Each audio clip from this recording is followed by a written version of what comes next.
Assalamualaikum warahmatullahi wabarakatuh. Perkenalkan, nama saya Doni Irmadani, mahasiswa semester 5 dari Universitas Bima Geraha, kelas RA11. Jadi, pada kesempatan ini saya akan memaparkan tugas ujian akhir semester yang membahas tentang manajemen sumber daya manusia dengan objek kajian PT Unilever Indonesia Tbk. Nah, pemaparan ini disusun sebagai bentuk pemenuhan tugas akademik sekaligus untuk memberikan gambaran bagaimana penerapan manajemen sumber daya manusia dilakukan secara nyata di sebuah perusahaan besar, khususnya pada perusahaan manufaktur dan fast moving consumer goods seperti Unilever. Melalui pemaparan ini saya akan menjelaskan beberapa poin utama yang berkaitan dengan perencanaan SDM. Nah, seperti proses rekrutmen dan seleksi, pelatihan dan pengembangan karyawan, penilaian kinerja, hingga pemanfaatan teknologi dalam mendukung pengelolaan sumber daya manusia. Nah, seluruh pembahasan disusun berdasarkan informasi umum dan praktik yang diterapkan oleh PT Unilever Indonesia Terbuka. Semoga pemaparan ini dapat memberikan pemahaman yang lebih jelas mengenai peran penting manajemen sumber daya manusia dalam menunjang keberhasilan dan keberlanjutan perusahaan. Saya akan membahas bagaimana penerapan manajemen sumber daya manusia atau MSDM di PT Unilever Indonesia Terbuka. Jadi, Unilever Indonesia merupakan perusahaan fast moving consumer goods yang memproduksi berbagai kebutuhan sehari-hari, mulai dari produk perawatan diri, kebutuhan rumah tangga, hingga makanan dan minuman. Sebagai perusahaan manufaktur berskala besar, Unilever sangat bergantung pada kualitas sumber daya manusianya.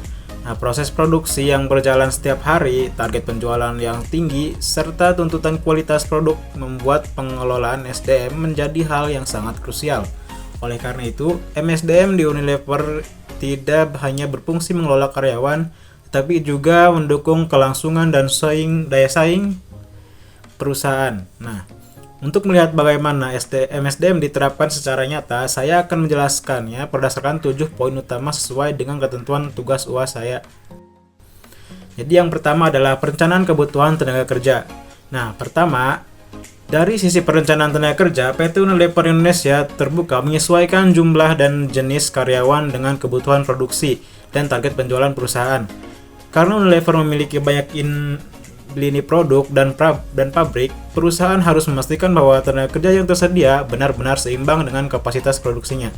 Nah, perencanaan ini tidak hanya menghitung jumlah karyawan, tetapi juga mempertimbangkan posisi apa saja yang dibutuhkan baik di produksi maupun non-produksi.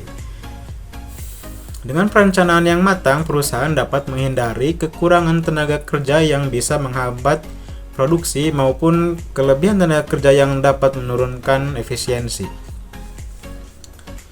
Setelah kebutuhan tenaga kerja direncanakan, langkah berikutnya adalah mengatur bagaimana pekerjaan tersebut dibagi secara jelas. Jadi poin yang kedua ada analisis dan pembagian pekerjaan. Nah, pada tahap ini Unilever melakukan analisis dengan pembagian pekerjaan sesuai dengan fungsi masing-masing karyawan. Nah, karyawan produksi bertanggung jawab langsung pada proses pembuatan produk, seperti pengoperasian mesin, pengawasan kualitas, dan pengemasan. Sementara itu, karyawan non-produksi berperan mendukung jalannya operasional, seperti di bidang pemasaran, keuangan, dan sumber daya manusia.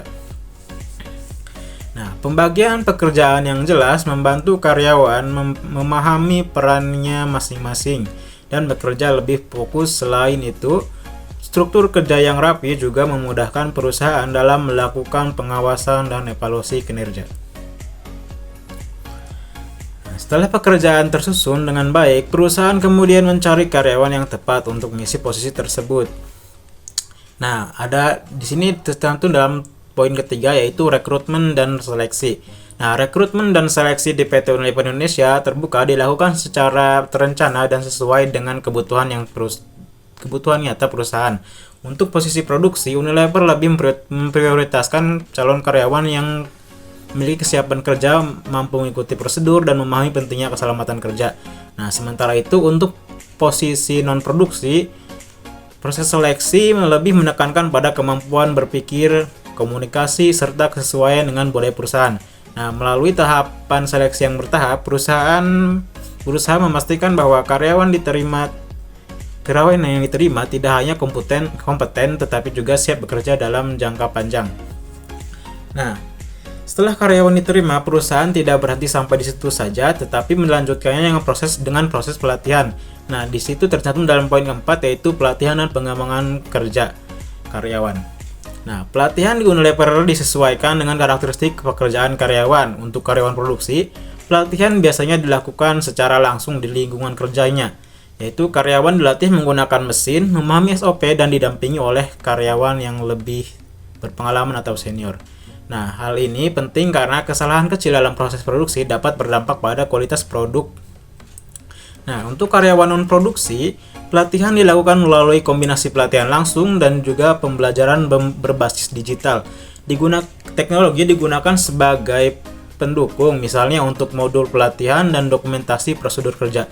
Nah, melalui pelatihan ini, perusahaan berharap karyawan dapat terus berkembang dan bekerja sesuai standar yang ditetapkan.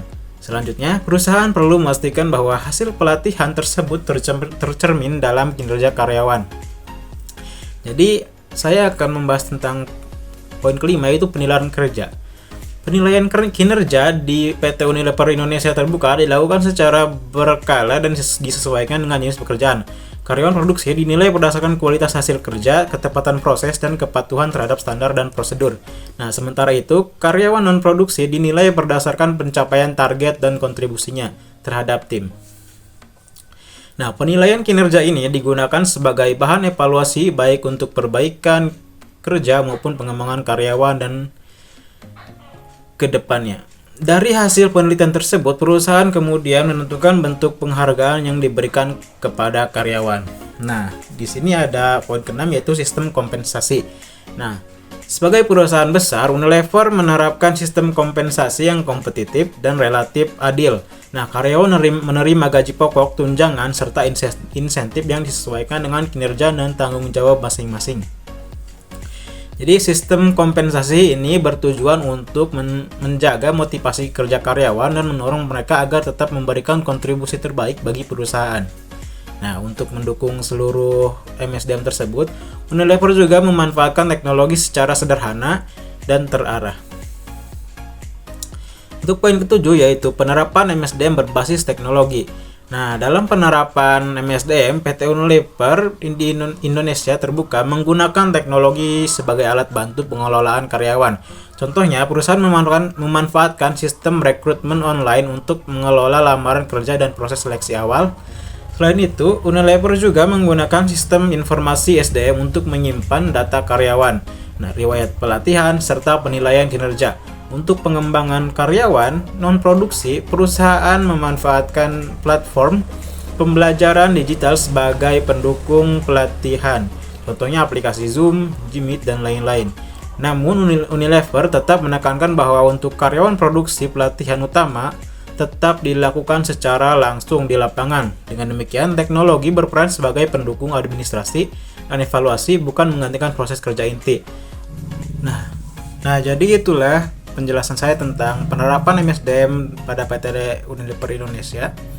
Jadi sebagai penutup, dapat disimpulkan bahwa penerapan manajemen sumber daya manusia di PT Unilever Indonesia dilakukan secara terstruktur dan realistis. Setiap tahapan mulai dari perencanaan tenaga kerja hingga pemanfaatan teknologi saling berkaitan dan mendukung operasional perusahaan.